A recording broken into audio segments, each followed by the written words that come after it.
Hi, I'm Negan. Well, technically I'm the Outcast Angel, and this is the Comic Wall. And if you don't like spoilers, this video has them, so shut that shit down. So, as you can tell by my little getup here, Lucille's kind of in my way, sorry baby. Anyway, as you can tell by my little getup here, today I will be discussing issue 177 of The Walking Dead, part 3 of 6 of New World Order. Now, first off, let me just gush a little about this cover, because holy crap. I'm a big fan of red and black, and Officer Mercer's uniform here just, whew, if I could do a cosplay of this uniform, I would, on the quicks.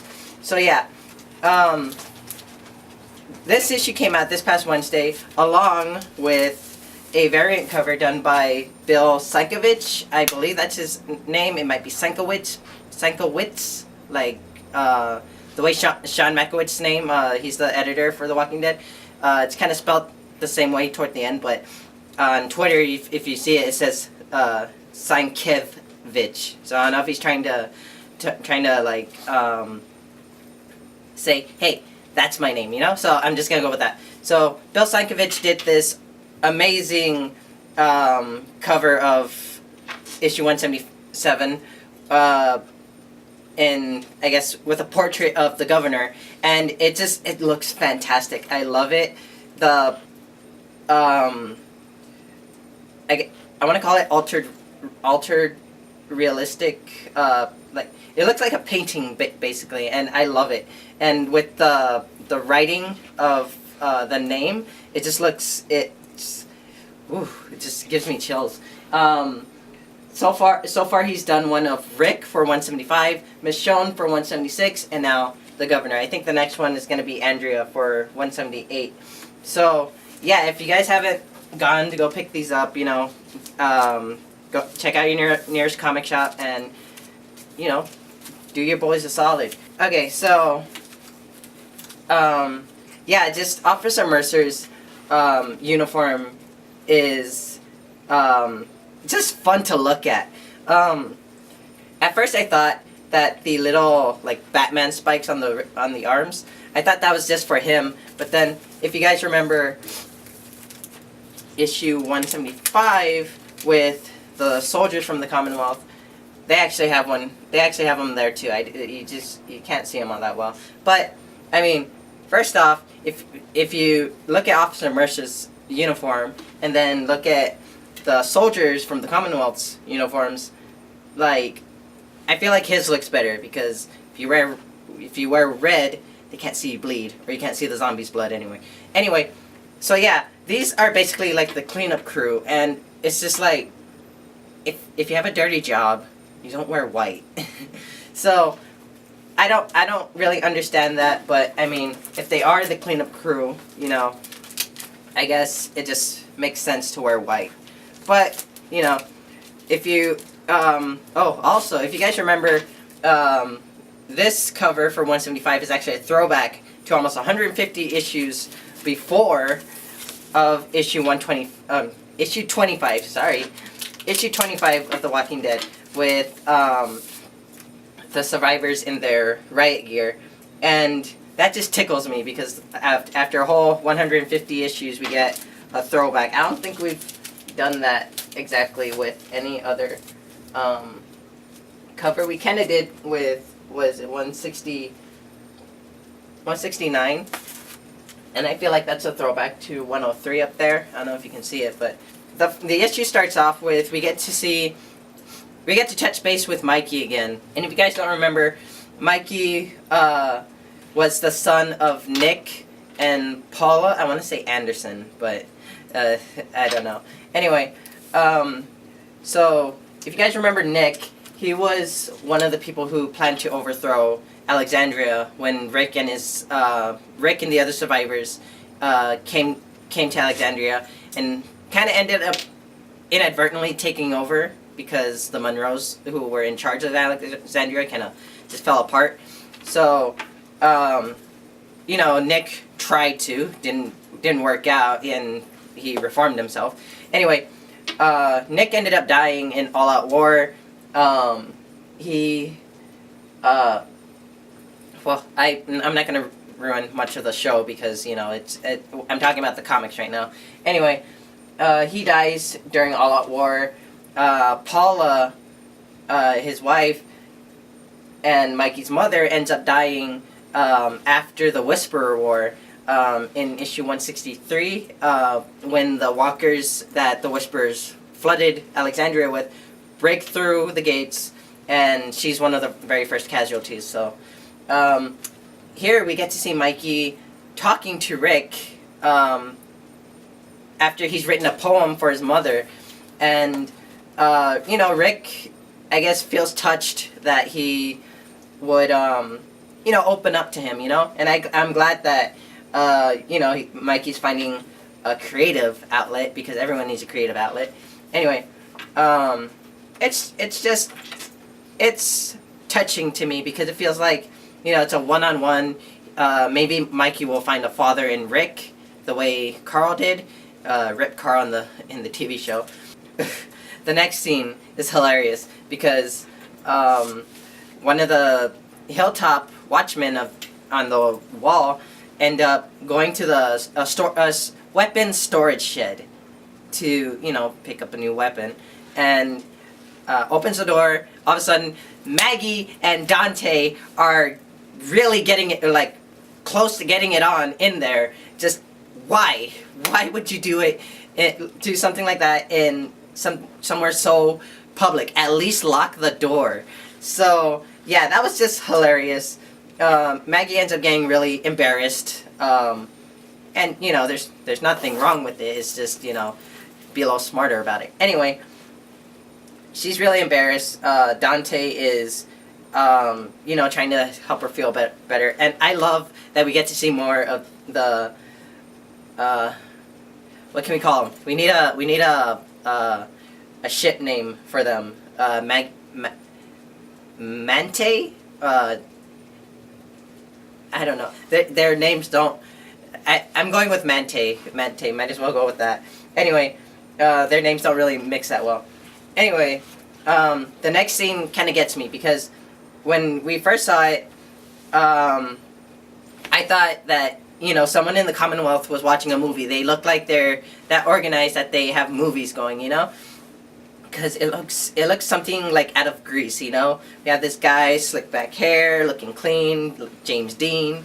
Anyway, and this girl who she looks pretty. She looks pretty, but she has this style about her that looks kind of old. Anyway, so. And plus, it just seems like something out of a horror movie. Two teens, or I don't know if they're teenagers exactly, but, two young adults having a romantic moment in the middle of not in the middle of nowhere, out in the open, and all of a sudden, zombies come walking out. They're oblivious to the danger until we get to see Officer Mercer come and ask these zombies a question.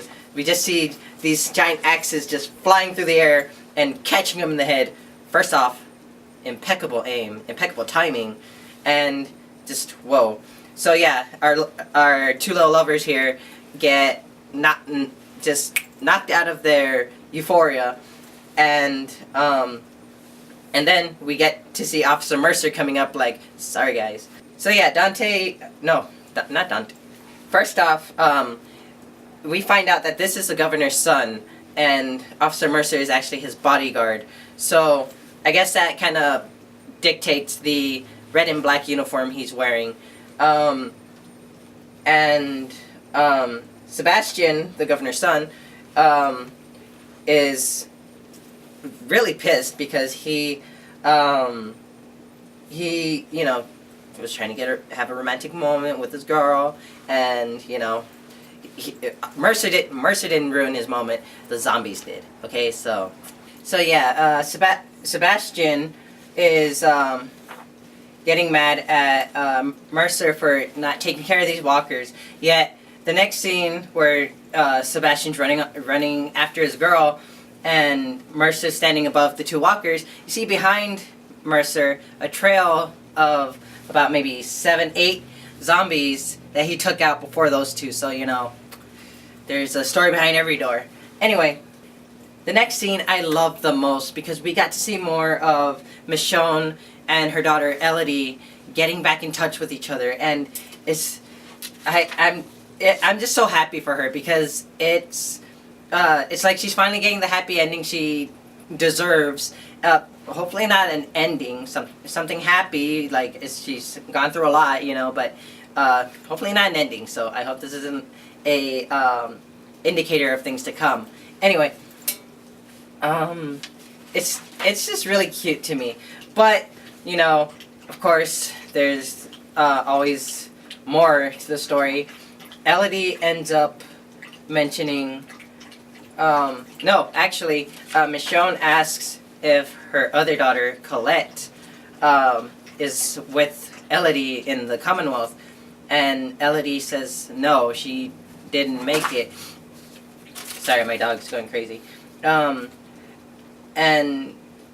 it's, she goes into details, she goes into it saying how they found a group who would protect them but expected favors from them. And so Colette refused, and things got ugly. But it sucks because Elodie admits that she didn't refuse. I mean, after what they did to her sister, and so I think it's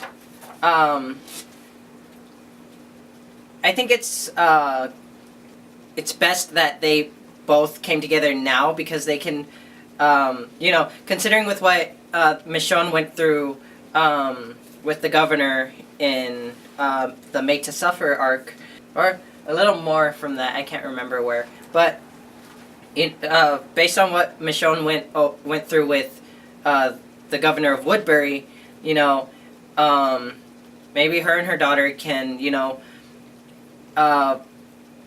heal together. The next scene, we see the governor of the Commonwealth, Pamela, talking with the other survivors, saying, hey, they're having their moment, let them talk, and then we'll I guess, make the decision if you guys want to stay or not, But, I don't know, I feel like there's something going on with this community. I mean, no community's perfect, but I feel like something's going on in this community. I mean, no community is perfect. I mean, Alexandria has its, faults and everything. The Hilltop, obviously the Saviors, the Kingdom, of course. But just from what we saw with Lance and when we got to meet Stephanie in issue 175. Yeah, in 175, when we got to meet Stephanie very briefly, and Lance was pretty pissed that she went behind everyone's backs to talk to these people, I don't know, it just gave me a very, gave me a bad feeling, because it's like, well, what do you guys do exactly, like maybe they do something that works, but not exactly conventional, Anyway, so in the next scene we see Sebastian comes running to Mommy, getting upset about how Mercer couldn't keep him safe, and just being a total brat, for one thing. And then Pamela's like, she's embarrassed, obviously, it's whenever your kid acts up in front of friends or guests, it gets a little embarrassing. Then Mercer comes into the picture, and she kind of scolds him, but they're saying that they'll discuss it later. So she sends Mercer to go get cleaned up. And in the locker room, Mercer's putting away his gear and everything, and we see another character, George. I guess he's another one of the Commonwealth soldiers. And this is where it gets weird, because they're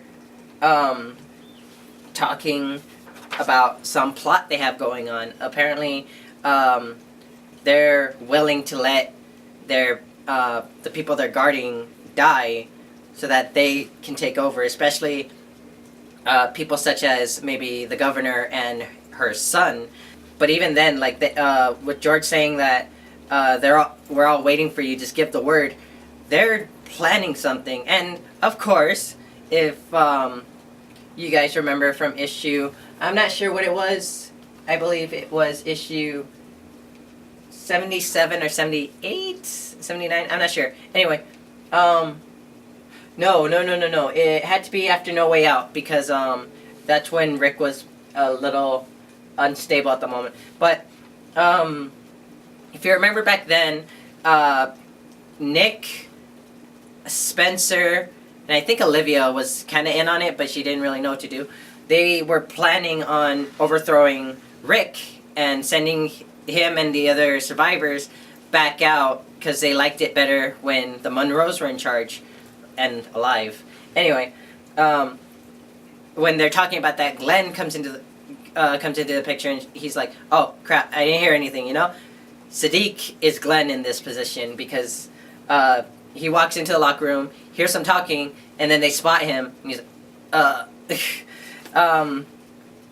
feel it's a bit too repetitive because you know, they already did it. They already did that. But you know, I'm just along for the ride. I love the story, and I'm willing to let it play out. Obviously, right? You know, Sadiq doesn't have a lot to say in any of the comic. I mean, we get to meet him, and I mean, we get to meet him in what was it, 140, and then no, actually 170, 127. We get to meet him, and you know, he's a hard worker and he's a good fisherman and everything, but he's always getting himself into trouble.